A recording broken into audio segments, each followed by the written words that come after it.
پوری دنیا کو سامنے رکھے. جس جس جگہ پر بھی مسلمانوں نے آزادی حاصل کی ہے، دو باتیں ہوئی ہیں. نیشنلزم استعمال کیا گیا ہے، کہیں ترک نیشنلزم، کہیں عرب نیشنلزم. یہ نئی بات ہے یا پرانی بات ہے؟ یہ تو زمانے میں مروجہ بات ہے. نیشنلزم اس زمانے کی یوں سمجھیے کہ ایک بنیاد ہے، اساس ہے، ایک جڑ ہے، اسی کو پکڑا گیا ہے، دنیا کو پکڑا گیا ہے، آج کے اصول کو پکڑا گیا ہے. نیشنلزم، عرب نیشنلزم یا ترک نیشنلزم، پہلی بات. نمبر دو، لڑائیاں لڑ کے حاصل کیا ہے. آپ جہاد کہیں، ٹھیک ہے، جہاد کہیں، جہاد کر کے حاصل کیا ہے، یعنی لڑ کے حاصل کیا ہے. پاکستان وہ واحد ملک ہے جس میں نیشنلزم استعمال نہیں ہوا ہے. پاکستان کا مطلب کیا؟ لا الہ الا اللہ. بتائیں مجھے کہیں اور نیشنلزم، یعنی یہ اس بنیاد پر کسی نے آزادی حاصل کی ہو. اب اسلام باپ کا مطلب سمجھ میں آیا؟ اور بھی کھولوں گا، ابھی تو میں نے صرف آپ کو یہ ایک بات بتائی ہے. اور جمہوریت ماں کیوں ہے؟ آپ کو لڑنا نہیں پڑا. جمہوری اصولوں کی بنیاد پر ایک جد و جہد ہوئی ہے، اس جد و جہد کے نتیجے میں آپ کو آزادی مل گئی ہے. باقی کسی مسلمان ملک کو اس طرح کی جد و جہد کے نتیجے میں آزادی نہیں ملی. اب سمجھ آئی ماں کیوں ہے؟ یہ تو صرف ابھی میں نے ایک بات رکھی ہے. اب آگے چلیں. پاکستان کی بناوٹ ایسی ہے، بناوٹ دیکھیں. بناوٹ کا مطلب کیا ہے؟ پنجاب ہے، سارے 3 صوبوں سے تعداد اس کی جو آبادی ہے وہ زیادہ ہے. دوسرے 3 صوبے چھوٹے صوبے کہلاتے ہیں. یہ بنتی ہے نا ہماری، یہ بناوٹ ہے. اب اگر آپ دیکھیں اپنی فوج کو، دیکھیں سب سے طاقتور ادارہ، اگر وہ قبیلے کے اعتبار سے دیکھیں نا تو سب سے طاقتور ادارہ کون سا ہے؟ فوج ہے. باقی تو سب ماتڑ ہیں نا. وہ جب چاہیں کان پکڑوا دیں ان کو، یہ کیا ہوتے ہیں جی، سیاستدان، اور جب چاہیں کمشنر صاحب اپنا بیان تبدیل کرنے پر مجبور کر دیے جائیں. ٹھیک ہے نا؟ ہاں، جس کی لاٹھی بھینس ہمیشہ اس کی. تو طاقتور ادارہ فوج، اور فوج کہاں کی؟ پنجاب کی. اب آپ کو سمجھ آئی کہ باقی صوبے والے پنجاب کو گالی کیوں دیتے ہیں؟ کیونکہ اقتدار پر جب یہ آئیں گے تو باقی صوبوں والے یہ سمجھیں گے کہ پاکستان یعنی پنجابی جو ہے نا وہ ہمیں لوٹ رہا ہے، کھسوٹ رہا ہے. اب اس چیز کی مجبوری ہے کہ باقی 3 کو ساتھ رکھنا ہے، تو جمہوریت بیگم کے بغیر نہیں چل سکتا. چاروں صوبوں کی زنجیر بے نظیر، بے نظیر. اب سمجھ آئی آپ کو؟ ہاں، جرنیل نہیں، بے نظیر، بے نظیر. ہاں، چاروں صوبوں کا ٹوکا اگر آپ کہیں گے تو وہ جرنیل ہوگا، کیونکہ اسے ٹوکے کے طور پہ دیکھا جائے گا.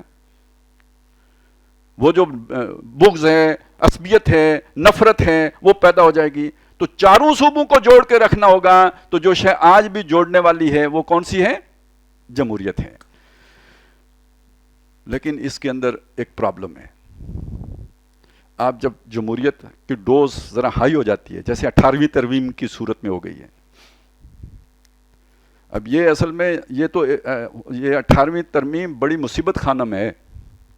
یہ آپ کو پتہ نہیں کہ یہ کتنا بڑا جو ہے نا وبال ہے ابا حضور کے لیے، جو اس وقت ویسے ابا ہیں.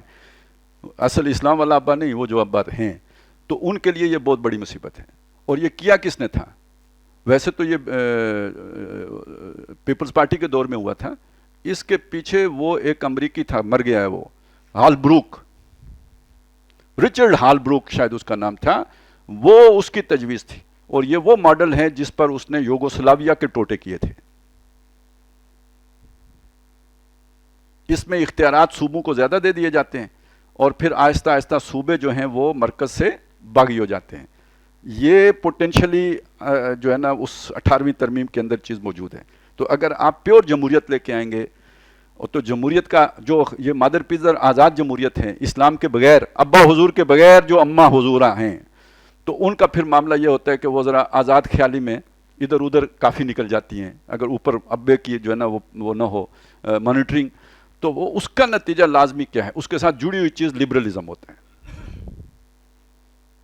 اور لبرلزم کا تقاضا کیا ہوگا؟ میری قوم میری مرضی. تو پھر بلوچستان آزادی مانگے گا، ٹھیک ہے، پھر کے پی کی آزادی مانگے گا، پھر سندھ آزادی مانگے گا. 5ویں قومیت مہاجر علیحدہ ملک مانگیں گے تو پیچھے تو پھر کہ پنجاب ہی رہ جائے، تو پنجاب میں پھر سرائکی کہیں گے نہیں ہم علیحدہ ہیں. تو ابھی تو پوٹواریوں کو سیاست آئی نہیں کیونکہ ہم تو مارشل ریس ہیں. ہاں ذرا تھوڑی سی مارشل ریس کا خمار اترے گا تو پھر ہم بھی علیحدہ ریس ہیں. سمجھ آئی؟ یہ تقسیم یعنی لبرل ہونا مطلب کیا ہو؟ آزاد خیال ہونا. اگر ایک گھر میں سارے آزاد خیال ہوں تو متفق ہو رہ سکتے ہیں؟ نہیں رہ سکتے. میرا جسم میری مرضی، تہاڈا جسم تہاڈی مرضی. تو یہاں تو دو مرضیوں کا ٹکراؤ ہو گیا تو یہ دونوں مرضیاں کٹھی تو نہیں رہ سکتی اب. ہاں اے پھڑو اپنی عرضی تے اسی چلے اپنی غرضی. ٹھیک ہے نا؟ تو پھر نتیجہ یہ نکلے گا. لہذا اگر آپ پیور جمہوریت پاکستان میں لے کے آئیں گے تو یہ والا فساد پیدا ہوگا. اس لیے کنٹرول ڈیموکریسی کی بات کی جاتی ہے. لیکن اگر وہ کنٹرول جرنلی کنٹرول ہوگا تو پھر وہ میں نے آپ کو بتایا پرابلم وہ والی آ جائے گی. اب ادھر آپ لے کے آ جائیں اسلام. اس کی باپ کی ایک حیثیت میں نے آپ کو بتا دی. پاکستان کا مطلب کیا؟ لا الہ. اب آئیے دوسری حیثیت پہ. زبان کا مسئلہ لے لیں. سندھی نہیں مانتا پنجابی یا اردو کا جھگڑا ہے سندھیوں کا زیادہ ہے.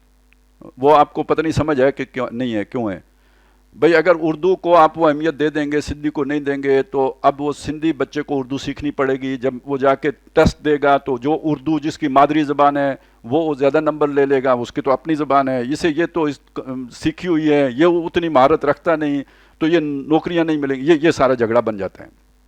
تو وہ سندھیوں کا اردو کے ساتھ جھگڑا ہو گیا. پہلے بنگالیوں کا جھگڑا ہوا تو انہوں نے علیحدہ ملک بنا لیا. ٹوٹ گئے نا. ابھی بلوچستان میں جو حالات ہیں وہ آپ کے سامنے ہیں.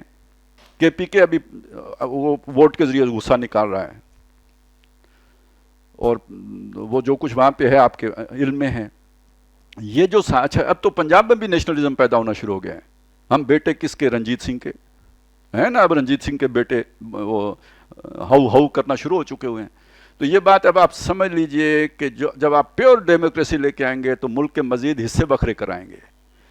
اب اس زبان کے مسئلے کو لے لیجئے. فرض کریں یہاں پہ ہم نے انگریزی کیوں رکھی ہوئی ہے؟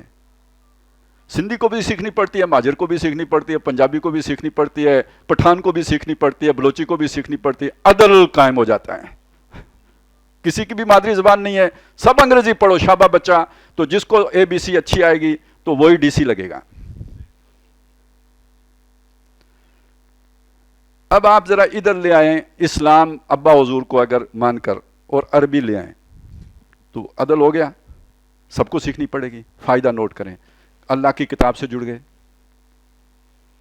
اللہ کی کتاب سے جڑیں گے یہ فرقہ واریت ختم ہوگی. ہر قسم کی فرقہ واریت ختم ہوگی. مذہبی فرقہ واریت بھی ختم ہوگی. سیاسی پولرائزیشن بھی ختم ہوگی. آپ اس عربی کو سیکھ لیں گے، عربوں کے ساتھ آپ کے تعلقات بہتر ہو جائیں گے. اب آپ سوچیں ایک ہمارا ہائیلی پاور ڈیلیگیشن جاتا ہے کہیں اور وہ عربی جانتے ہوں تو گفتگو میں نہیں ایک دم کتنا بھائی چارہ سا قائم ہو جائے گا. اور ویسے بھی ہم نے انہوں کے ٹکڑوں پہ پلنا ہوتا ہے تو چلیں بھیک بھی مانگنی ہو تو یا شیخ فی العربیہ مانگیں تو کتنے مطلب وہ کچھ 2% زیادہ ہی دے دے گا. تو یعنی میں نے صرف ایک مثال آپ کو دی ہے. اب آگے چلیں. ہر طرح کا جو نیشنلزم ہے اس کو کاٹ دے گی لا الہ یا الا اللہ یا نہیں کاٹے گا؟